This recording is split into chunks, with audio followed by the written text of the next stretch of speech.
നമസ്കാരം, മലയാളി വാർത്തയിലേക്ക് സ്വാഗതം. സർ നമസ്കാരം. സർ, ഇപ്പോൾ കഴിഞ്ഞ കുറച്ച് ദിവസങ്ങളായിട്ട് കേരളത്തിലൊരു കൊലപാതക കേസ് ഇത് വലിയ രീതിയിൽ ഒരു ചർച്ചയാകുന്നുണ്ട്. ആലപ്പുഴ ഹരിപ്പാട് കരുവാറ്റ കൊലപാതക കേസ് എന്ന് പറഞ്ഞിട്ടാണ് ഇപ്പോൾ ഹെഡ്ലൈൻ ഒക്കെ വരുന്നത്. ഒരു 67 വയസ്സുള്ള ശിവൻകുട്ടി ചെട്ടിയാർ എന്ന് പറയുന്ന ഒരു വയോധികന്, അദ്ദേഹത്തിന്റെ കൊച്ചുമകൾ തന്നെ 13 വയസ്സുകാരി, ഒരു കൊലപാതകം ആസൂത്രണം ചെയ്ത് തന്റെ സുഹൃത്തുക്കളുടെ, അതും കൗമാരക്കാർ തന്നെയാണ്, ആ സുഹൃത്തുക്കളുമായിട്ട് ഒരു പ്ലാൻ തയ്യാറാക്കി അതിനനുസരിച്ച് അത് നടപ്പിലാക്കി അതിക്രൂരമായി ശ്വാസം മുട്ടിച്ചാണ് ഈ 67 വയസ്സുള്ള സ്വന്തം മുത്തച്ഛനെ കൊലപ്പെടുത്തിയിരിക്കുന്നത്. പ്രതികളെ വളരെ പെട്ടെന്ന് തന്നെ പിടികൂടാൻ പോലീസിന് സാധിച്ചിട്ടുണ്ട്. കാരണം വളരെ ചെറിയൊരു പ്രായമാണ്. അവരെത്രയൊക്കെ കള്ളങ്ങൾ മറച്ചു വെക്കാൻ നോക്കിയാലും നമ്മുടെ കേരള പോലീസാണ് കൃത്യമായിട്ട് പോലീസ് മുറയിലൊക്കെ തന്നെ കൃത്യമായി അന്വേഷിക്കുമ്പോൾ വളരെ നിസ്സാരമായിട്ട് പോലീസിന് കണ്ടെത്താവുന്നതേ ഉള്ളൂ. ഏതായാലും ഓരോ ദിവസം കഴിയുന്നോറും കേസുമായി ബന്ധപ്പെട്ട് വരുന്നത് വളരെ നടുക്കുന്ന വാർത്തകളാണ്. കാരണം ആ കുട്ടി വളർന്നു വന്നിട്ടുള്ള സാഹചര്യങ്ങളൊക്കെയാണ് അത്തരത്തിൽ ആ കുട്ടിയെ അങ്ങനെ കൊണ്ടുചെന്ന് എത്തിച്ചത് എന്നൊക്കെ പറഞ്ഞുകൊണ്ടാണ് ഇപ്പോൾ റിപ്പോർട്ടുകൾ വരുന്നത്. ഏതായാലും ഒരു കൗമാരക്കാർ നടത്തിയിട്ടുള്ള, അല്ലെങ്കിൽ കൗമാരപ്രായത്തിലുള്ള കുറച്ച് കുട്ടികൾ അവർ പദ്ധതി തയ്യാറാക്കി നടത്തിയിട്ടുള്ള ഈ ഒരു കൊലപാതകമാണ് ഇപ്പോൾ ചർച്ചാ വിഷയം. തീർച്ചയായിട്ടും അത് വളരെയധികം ശ്രദ്ധിക്കേണ്ട, നമ്മുടെ സമൂഹം ശ്രദ്ധിക്കേണ്ട വളരെ സോഷ്യോളജിക്കലായിട്ടുള്ള ഒരു പ്രോബ്ലം തന്നെയാണ്. സൈക്കോളജി ഉണ്ട്, അതുപോലെ തന്നെ സോഷ്യോളജി ഉണ്ട്, സോഷ്യൽ സയൻസസ് ഒക്കെ ഒരുപാട് വർക്ക് ചെയ്യുന്ന ഒരു കൊലപാതകമാണ് ഇത് നടന്നിരിക്കുന്നത്. അത് തന്നെ ഒരു കേസ് സ്റ്റഡി തന്നെയാണ് അത് വാസ്തവത്തിൽ. വില്യം ഗോൾഡിംഗ് എന്ന് പറയുന്ന വിശ്വോത്തര ആഖ്യായികാകാരൻ ഒരു നോവൽ എഴുതിയിട്ടുണ്ട്, the Lord of the flies. ആ ഒരു ടൈറ്റിലിൽ നിന്നാണ് Arundhati Roy the God of small things, ചെറിയ കാര്യങ്ങളുടെ തമ്പുരാൻ എന്നുള്ള കൃതി ആ ടൈറ്റിലിൽ നിന്ന് ഉൾക്കൊണ്ടതാണത്. അതിൽ പറയുന്ന ഒരു കാര്യമെന്ന് പറഞ്ഞാൽ, ഒരു പ്രത്യേക ദ്വീപിലേക്ക് കുറേ കുട്ടികളെല്ലാം കൂടെ ചേർന്ന് ഒരു വിനോദയാത്ര പോലെ പോകുന്നു, ഒരു യാത്ര പോകുന്നു. ആ യാത്ര പോയി കഴിഞ്ഞ് അവിടെ ചെന്ന് കഴിഞ്ഞാൽ അവർ ജീവിതം ആരംഭിച്ച് കഴിയുമ്പോഴത്തേക്കും അതിൽ ആൺകുട്ടികളുമുണ്ട് പെൺകുട്ടികളുമുണ്ട്. മൊത്തത്തിൽ ക്രിമിനൽ വാസന അവരെ അങ്ങ് വേട്ടയാടുകയാണ്. അവരിൽ നൈസർഗികമായിട്ടുള്ള ഒന്നാണ് ഈ ക്രിമിനൽ വാസന എന്നാണ് പറയുന്നത്. ഈ തുരുത്തുകളിലേക്ക് മാറ്റപ്പെടുമ്പോൾ അല്ലെങ്കിൽ ദ്വീപുകളിലേക്ക് മാറ്റപ്പെടുമ്പോൾ അവരുടെ ഈ ക്രിമിനൽ വാസനകൾ തലപൊക്കി വരുന്നു എന്ന് പറയുന്ന പോലെ നമ്മുടെ ഈ 13-കാരി പെൺകുട്ടിയും, അവളുടെ പേര് പറയാൻ പറ്റില്ല, അവളുടെ ഫോട്ടോ കാണിക്കാൻ പറ്റില്ല, കാരണം അത്ര ചെറിയ പ്രായമാണ്. ഒരു 7ാം ക്ലാസ്സിലെങ്ങാനും പഠിക്കേണ്ട നമ്മൾ വാത്സല്യത്തോടെയും ഓമനത്വത്തോടെയും ലാളനയോടെയും കാണുന്ന സാധാരണ ഒരു പെൺകുട്ടിയാണ്. ആ പെൺകുട്ടി ഒരു കൊലപാതകിയായിട്ട് വളർന്നതെന്തുകൊണ്ട്? എവിടെയെങ്കിലും പോയി പരിശീലനം നേടിയിട്ടല്ല, കൊട്ടേഷൻ സംഘങ്ങളുടെ കീഴിൽ പ്രവർത്തിച്ചത് കൊണ്ടല്ല, ചമ്പൽ താഴ്വരയിലെ കൊള്ളക്കാരിയെപ്പോലെ അങ്ങനെ വളർന്നു വന്നതുമല്ല. അവൾ വന്ന സാഹചര്യം എന്ന് പറഞ്ഞാൽ ഒരു മരുഭൂമിയായിരുന്നു. അതൊരു ദ്വീപായിരുന്നു, അതൊരു തുരുത്തെന്ന് പറഞ്ഞാൽ സ്നേഹമില്ലായ്മയുടെ തുരുത്തം. അച്ഛനും അമ്മയും, സാധാരണ കുടുംബങ്ങളിലെ അച്ഛനമ്മമാരെല്ലാം ശ്രദ്ധിക്കേണ്ട കാര്യമാണ്. നിങ്ങൾ കല്യാണം കഴിച്ചില്ലെങ്കിൽ കുഴപ്പമില്ല, കല്യാണം കഴിച്ചു കഴിഞ്ഞാൽ നിങ്ങൾക്ക് വലിയൊരു ഉത്തരവാദിത്വമുണ്ട് ആ കുട്ടികളുടെ മുമ്പിൽ പ്രത്യേകിച്ചും. കാരണം കുട്ടികൾ നിങ്ങളെയാണ് ശ്രദ്ധിക്കുന്നത് എപ്പോഴും. അവരുടെ പദങ്ങളിലും ചലനങ്ങളിലും എല്ലാം അവർ ശ്രദ്ധിക്കുന്നത് നിങ്ങൾ അച്ഛനമ്മമാരെയാണ്. ഇവിടെ അച്ഛനും അമ്മയും അടിയിട്ട് പിരിഞ്ഞു. അവർ തമ്മിൽ നടന്ന എന്തെല്ലാം കോലാഹലങ്ങൾ ഈ കുട്ടി കണ്ടിരിക്കാം. അതൊന്നും ഇപ്പോൾ ആ കുട്ടി പറയുന്നില്ല, നമ്മുടെ കേസിലുമില്ല. ഒന്നത്. രണ്ടാമതായിട്ട് അവരങ്ങ് വേർപിരിഞ്ഞു പോയി. എന്നിട്ട് അമ്മ ഈ 13 വയസ്സുകാരിയെ നോക്കാൻ 13 വയസ്സ് വരെ അടുത്തുണ്ടായിരുന്നു? ഇല്ല. അവർ കൂടുതൽ ലാഭകരമായിട്ടുള്ളൊരു തൊഴിൽ അന്വേഷിച്ചിട്ട് അവരുടെ പാട്ടിന് അവരെ പോയി. ഇടയ്ക്കിടയ്ക്ക് 10 ദിവസം വന്ന് താമസിക്കും. ആ 10 ദിവസം എന്ന് പറയുന്നത് സ്നേഹം കൊടുത്തിട്ടുണ്ടോ എന്ന് പോലും അറിയത്തില്ല. അങ്ങനെ വളരെ പതിതവും അതുപോലെ തന്നെ അനുതാപാർഹവുമായിട്ടുള്ളൊരു അന്തരീക്ഷത്തിലൂടെയാണ് ഈ കുട്ടി ജയിച്ചു വളർന്നത്. ഇതിൻ്റെ കിങ് പിൻ ഈ 13 വയസ്സുകാർ തന്നെയാണ്. അവരുടെ കൂട്ടുകാരൊക്കെ 16 വയസ്സുള്ളവരുണ്ട്. അവരെ കൊണ്ടാണ് ഇത് ആസൂത്രണം ചെയ്യിപ്പിച്ചിരിക്കുന്നത്. ഈ ആസൂത്രണം ചെയ്തത് സ്വർണവും പണവും എടുക്കാനാണെന്ന് പറയുന്നു. അതവർക്ക് മൊബൈൽ ഫോണും അതുപോലെ ബൈക്കും വാങ്ങാൻ വേണ്ടിയാണെന്നും പറയുന്നു. അതപ്പോൾ ഒരു ആദായ മാർഗ്ഗമാണെന്നുള്ള അറിവ് ഈ കുട്ടിക്കുണ്ട്. അതെടുക്കുന്നത് തെറ്റാണെന്ന് പക്ഷേ ഇതാരും പറഞ്ഞു കൊടുത്തിട്ടില്ല. ആ കുട്ടി അത് എടുപ്പിക്കുന്നു. എന്തു വന്നാലും പണം എന്നുള്ള നമ്മുടെ ഈ മുതലാളിത്ത സംസ്കാരത്തിലെ, അതുപോലെ ജീർണമായ നമ്മുടെ സംസ്കാരത്തിലെ പണമാണ് എല്ലാത്തിനും മുകളിലുള്ള ദൈവം എന്നുള്ളൊരു ധാരണ, ജീവിത മൂല്യങ്ങൾക്കൊരു മൂല്യവുമില്ലാത്ത പണത്തിനു മാത്രം മൂല്യം കൽപ്പിക്കുന്ന ഒരു സാമൂഹിക സാഹചര്യത്തിൽ, ഒരു സൈക്കോളജിക്കൽ സാഹചര്യത്തിൽ, മനഃശാസ്ത്രപരമായി അങ്ങ് കാണുന്നതും കേൾക്കുന്നതും എല്ലാം പണം, അവരുടെ അച്ഛനും അമ്മയും വഴക്കിട്ടത് തന്നെ പണത്തിനെക്കുറിച്ചുള്ളതായിരിക്കും, സ്ത്രീധനത്തെക്കുറിച്ചുള്ളതായിരിക്കും, അങ്ങനെയുള്ള കാര്യങ്ങളെക്കുറിച്ചായിരിക്കും.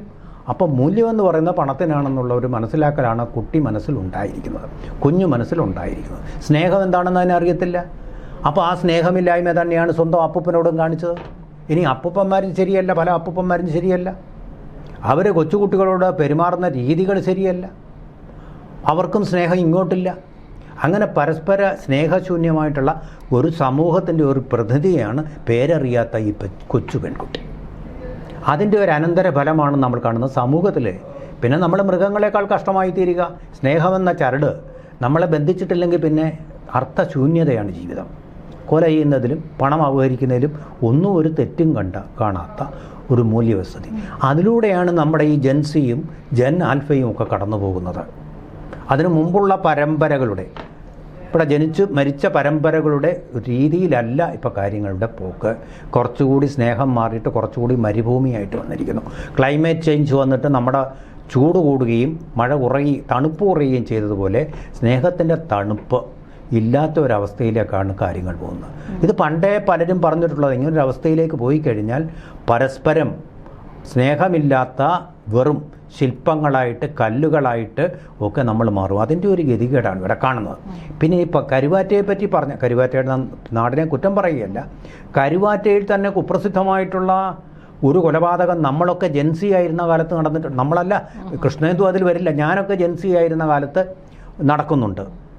അവിടെ ചാക്കോ എന്ന് പറയുന്ന ഫിലിം റെപ്രസെൻറ്റേറ്റീവ് കരുവാറ്റ തിയേറ്ററിൽ നിന്ന് പടവുമായിട്ട് മടങ്ങുന്ന സമയത്ത്, ഫിലിം പെട്ടിയിലാണല്ലോ കൊണ്ടുവരുന്നത്, അതുമായിട്ട് മടങ്ങുന്ന സമയത്ത് പിന്തുടർന്ന സുകുമാരക്കുറുപ്പും അളിയനും കൂടി ചേർന്ന് അദ്ദേഹത്തിനെ കാറിൽ കയറ്റി ലിഫ്റ്റ് കൊടുത്തു കൊണ്ടുവന്ന്, പാവം അന്ന് വണ്ടിയും വെള്ളമൊന്നും ഇല്ല അവിടെ ഇങ്ങനെ കൊണ്ടുപോയിട്ടൊരു വയലിൻ്റെ നടുവിൽ വെച്ച് ഇയാളെ പെട്രോൾ കത്തിച്ചങ്ങ് കൊന്നു.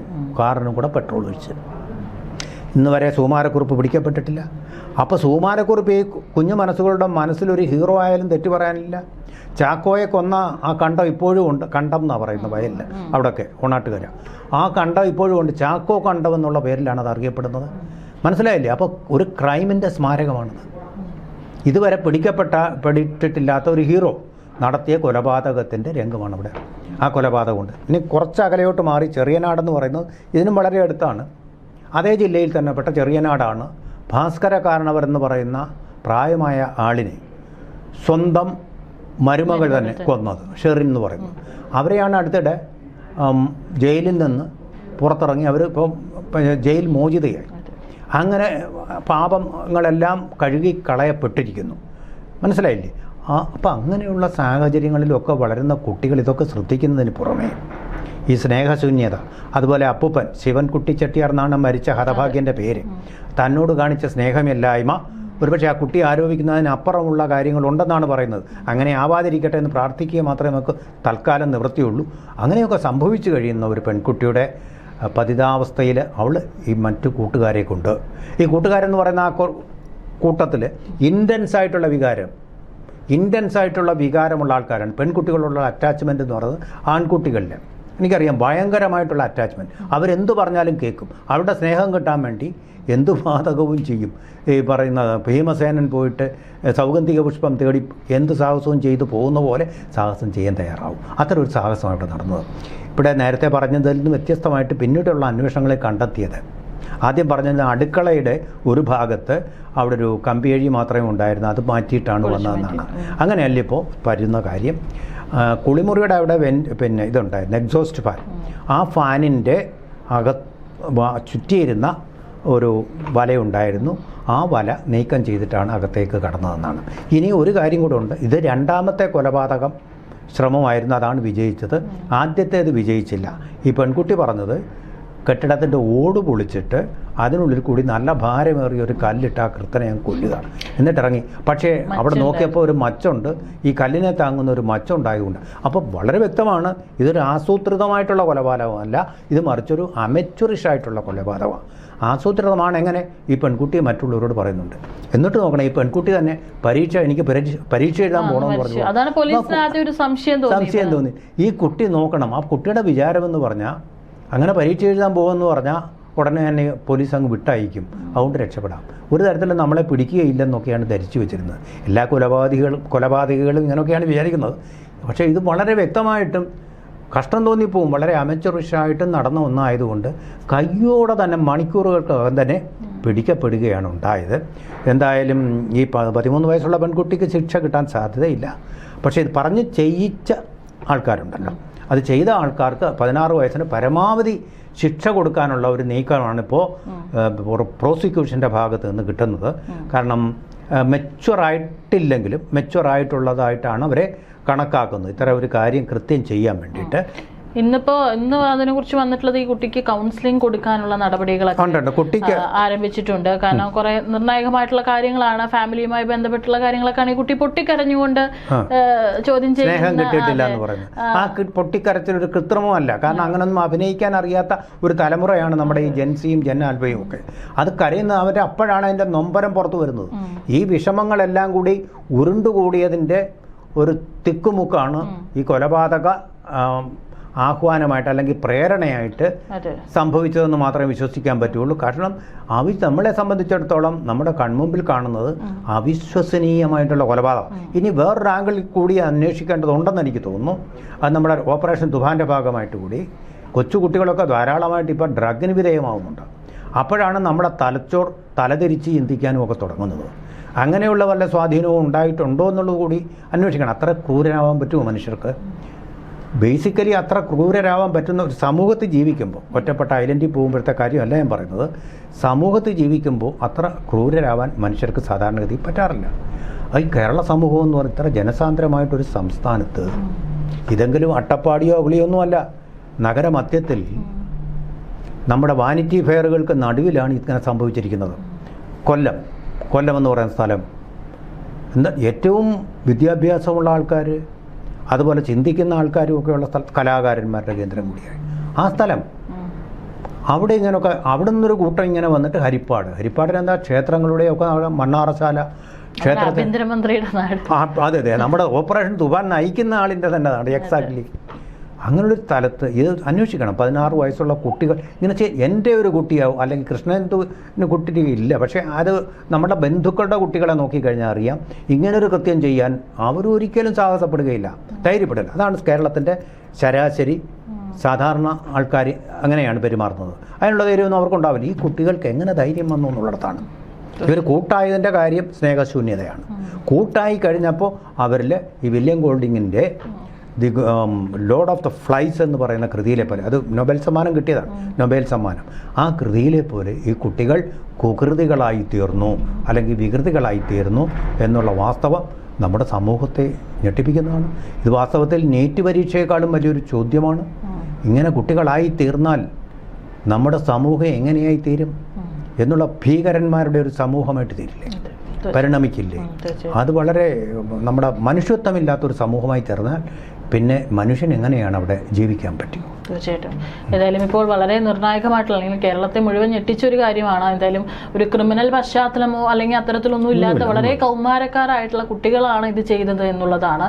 തീർച്ചയായിട്ടും അന്വേഷണം നടക്കുന്നുണ്ട്. കുട്ടിയെ ഇനി കൗൺസിലിങ്ങിന് വിധേയമാക്കും. ഏതായാലും നമുക്ക് ഊഹിക്കാവുന്നതേ ഉള്ളൂ. കുറ്റം തെളിഞ്ഞാലും അവർക്ക് പരമാവധി ലഭിക്കാൻ പോകുന്ന ശിക്ഷയെക്കുറിച്ചൊക്കെ തീർച്ചയായിട്ടും അന്വേഷണം നടക്കട്ടെ. ഇത് ഒരു ഈ പറയുന്ന പാരന്റ്സിനാണെങ്കിലും തങ്ങളുടെ മക്കളെ എങ്ങനെ വളർത്തണം, ഇന്നത്തെ കാലത്ത് പാരന്റിങ് എന്ന് പറയുന്നതും വളരെ നിർണായകമായിട്ടുള്ള അല്ലെങ്കിൽ വളരെ പ്രധാനപ്പെട്ട ഒരു കാര്യമാണ്. അതെ, അതുപോലെ ഒരു പരിഹാരം എന്നുള്ള നിലയിൽ ഓപ്പറേഷൻ തൂഫാനും ഒക്കെ അപ്പുറം നമ്മളൊരു സൈക്കോളജിസ്റ്റുകള്, സോഷ്യോളജിസ്റ്റുകള്, അങ്ങനെയുള്ള ആൾക്കാരെ ചേർത്തുള്ള ഒരു കമ്മിറ്റി ഉണ്ടാക്കിയിട്ട് കുട്ടികളുടെ ഭാവിയെ സംബന്ധിച്ചിട്ടുള്ള നമ്മൾ കാണിക്കേണ്ട റെഗുലേഷനുകൾ എന്തൊക്കെയാണ്, ആ ഭാവി കരുപ്പിടിപ്പിക്കാൻ വേണ്ടി നമ്മൾ ചെയ്യേണ്ട അടിയന്തരമായിട്ടുള്ള കർത്തവ്യങ്ങൾ, സമൂഹം കൂടി ചേർന്ന് ഗവൺമെൻറ്റിനോടൊപ്പം നിന്ന് ചെയ്യേണ്ട കാര്യങ്ങൾ, ഇങ്ങനെയുള്ള കൊലപാതകങ്ങളിലേക്ക് കേരളം പോകാതിരിക്കാൻ വേണ്ടിയിട്ട് പ്രിവെൻറ്റീവ് ആക്ഷൻ കൂടി ചിന്തിക്കണം.